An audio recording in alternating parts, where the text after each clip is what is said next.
I'm going for a quick bike ride before the storm hits.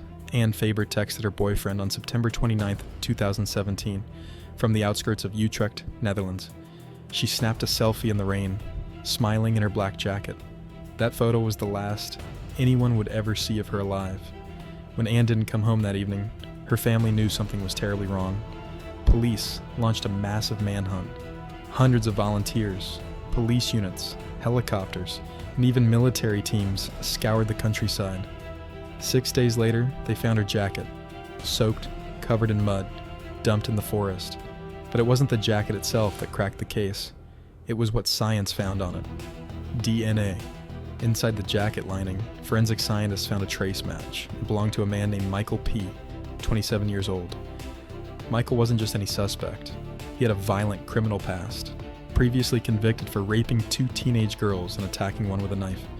He was supposed to be behind bars, but instead, he was walking free, housed in a so-called treatment facility with relaxed rules.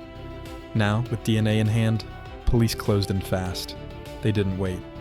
On October 9th, they stormed the clinic and arrested Michael on the spot. But Michael wasn't talking.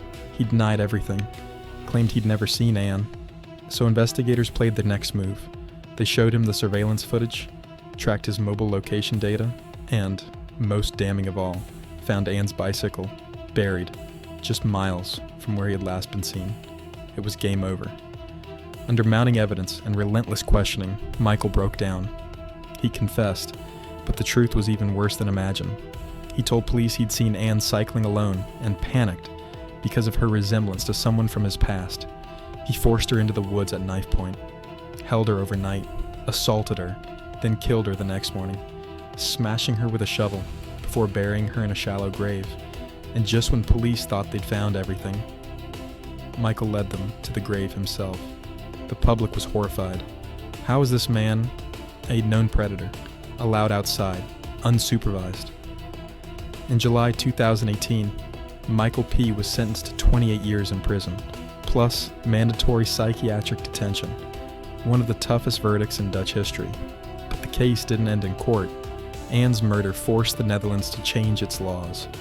Now, violent offenders with psychiatric diagnoses can no longer get loose supervision. Anne Faber's life was stolen, but her story saved countless others.